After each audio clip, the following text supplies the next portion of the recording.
တော့မဆိုးပါဒီနေ့တော့ကမ်းခြေမှာကျွန်တော်ပိုက်ချပြီးငညှိနှံဖမ်းနေတာလေးသွားကြည့်အောင်နော်ကမ်းခြေမှာပိုက်ချပြီးတော့ငညှိနှံဘယ်လိုဖမ်းလဲဆိုတော့ကိုကျွန်တော်သွားကြည့်အောင်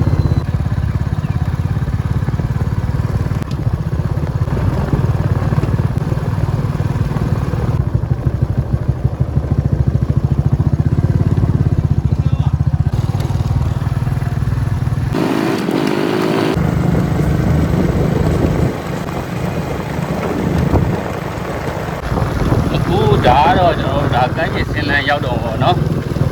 ကျွန်တော်သွားနေတာကမ်းခြေစင်လန်းရောက်ကနေပြီကမ်းခြေစင်လန်းရောက်ပါပြီအဲ့တော့ငွေထောင်ကမ်းခြေစင်တဲ့လမ်းဗောနော်ကမ်းခြေကိုစင်တဲ့လမ်းပါကမ်းခြေမှာဒါတိုင်းနေတော့ထနေနော်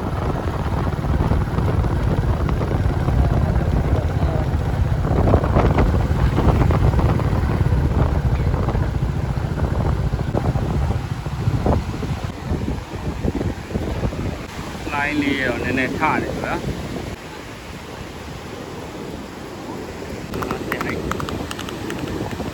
အဲ့ကျွန်တော်ငညှိနှံပေါ့နော်ငါးဆွဲနေတာပိုက်ဆွဲနေတာလေးကျွန်တော်သွားလေ့လာကြည့်အောင်နော်ကျွန်တော်ပိုက်ရောက်ဆင်းပါဗျာဟောမှာယူပါကျွန်တော်ပိုက်ရောက်ဆင်းပါဗျာပိုက်ရောက်ဆင်းပါဟောမှာပါပိုက်ဆွဲတာလည်းလွယ်တော့လွယ်ပေါ့နော်ဒါပိုက်ဆွဲတဲ့ကကျွန်တော်ဒါရေနက်ထဲကိုဆင်းသွားတာပေါ့နော်ဒါပင်လေရေနက်ထဲကိုဟိုမှာဆင်းသွားပြီပေါ့နော်ရေနက်ထဲကိုဒါဆင်းသွားပြီးတော့ပိုက်ကိုသွားပြီးတော့ရေနက်ထဲမှာသွားချရတာဘောတီးကိုရေနက်ထဲသွားပစ်ကြတယ်ပြီးတော့မှဆွဲနေရတာပေါ့နော်ဆွဲရတယ်ဆိုတော့လည်းဒီမှာလွယ်တော့မလွယ်လာပါဘူး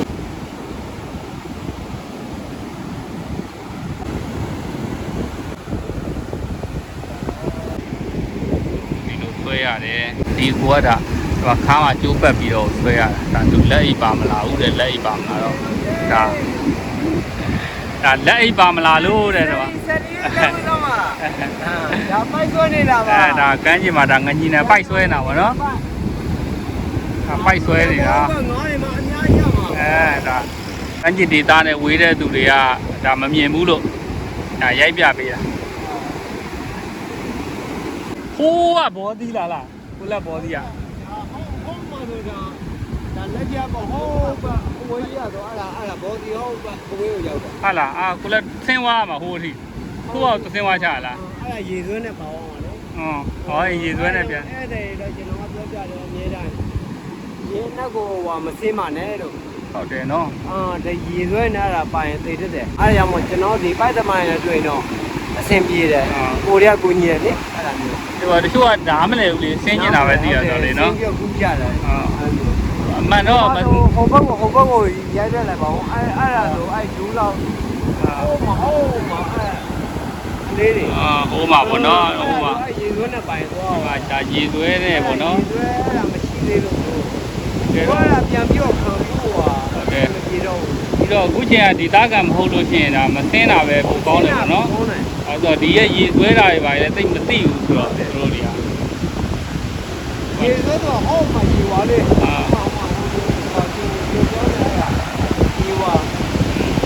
ီရေသွဲမဟုတ်ဘူးဒီမှာဒီဘက်ပြင်ရောက်ပါပြီဟိုမှာရေသွဲတယ်ရေနေလေအဲ့ဒါရေသွဲရတာချတာတနားရီလောက်လားတနားရီမကောက်ဘူးကြာပါတနားရီက2နာရီလောက်ကြာတယ်အဲ့လောက်ချထားပြီးတော့မှအဲ့လောက်ချထားပြီးချော့ပေးလိုက်ဆွဲလိုက်ပေါ့ချော့လိုက်ဒါပေမဲ့ तू ကရေသွဲပေါ့तू ကရေအနက်ဆွဲရင်ဆွဲတယ်လို့လုပ်ပေးတာအဲ့လိုဟုတ်ဆွဲတယ်လုပ်ပေးပြီးတော့မှဟုတ်ကဲ့ပြန်ဆွဲတာဘင်းရောကျွန်တော်ဟိုးမှာကြောက်ရှိတယ်အဲ့ကြောက်ကိုကိုကျိုးနဲ့တိုင်းထားရတယ်ဟုတ်လားကြောက်နဲ့ညီးဖို့လည်းကြောက်သေးတယ်အဲ့ကြောက်ရှိရလားဟုတ်လားဟုတ်တယ်ကြားရုံးအလိုကြီးဆိုရင်တော့အကုန်ကျိုးဝယ်ပြောလေအကုန်လှုံးလိုက်ဖို့ဒါမှကျွန်တော်ဒီကျိုးတစ်ဆုံးဆိုရင်ဒါအဲ့ကြောက်မှာအဲ့လေမှဒီလိုကြောက်ကြည့်ရှိတယ်ဒါပေးဘယ်လောက်ရှိတယ်ပေးဘယ်လောက်ရှိတယ်လက်လံနဲ့ပဲကျွန်တော်ပြောလို့ရဘူးခွေနဲ့ကပြောလို့ရအောင်မို့ဒီဟာလည်းမနှဲတော့ရှိရနော်ဒီလောက်ဟိုမှာစက်ခွေတစ်ခွေဆိုရင်လက်လံ100ကျော်200လောက်ရှိတယ်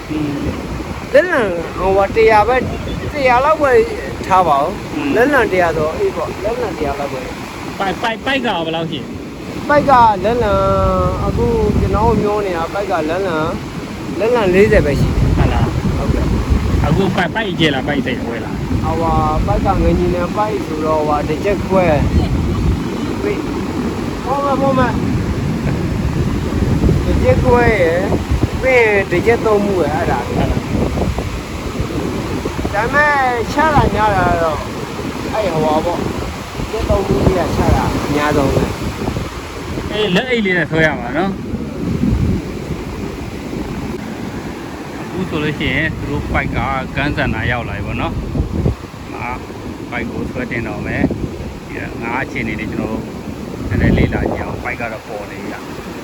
ငါအခြေအနေတော့လေးလာဟိုမှာငါးတကောင်တော့မိနေပြီအစစချင်းဒီမှာဆွဲတင်နေပြီအခြေအနေလေးတော့မဆိုးနော်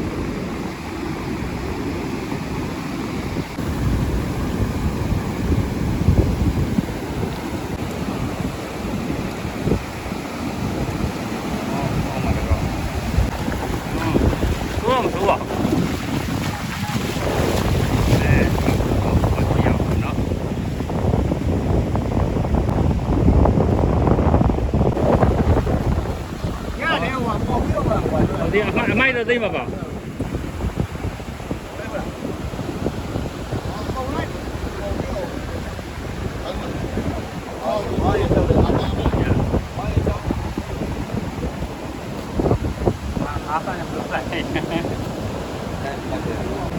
ီနေ့တော့သိုးပေါ်တော့ဒါပိုက်တစ်ဝင်လာတဲ့ဒါမကြီးနဲ့ငါနော်ဒါမကြီးရတော့ရဒါစပြုတ်နေပြီနော်လက်စပြုတ်နေပါပြီဒါမပြုတ်တဲ့ပိုက်ပြေးပါ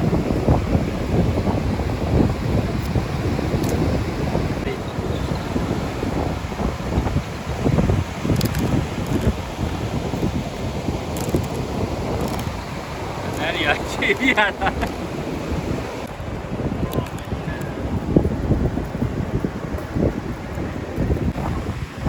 နောက်တော့ကျွန်တော်650ကျောင်းလာတယ် ဒါကုန်ပြလို့ရတယ်ဒ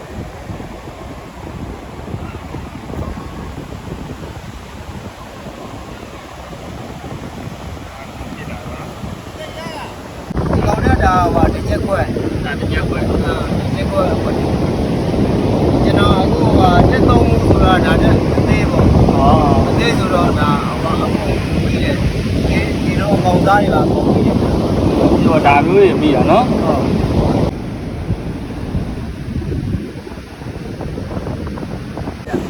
ကျွန်တော်ပိုက်ချောက်ပါဒါပိုက်ချတာပါဗျာပိုက်ချပေးကျွန်တော်ဒါပြန်တော့မှာဒါဒီကိုင်းနဲ့ဒီကောင်ကဟောမနေ့က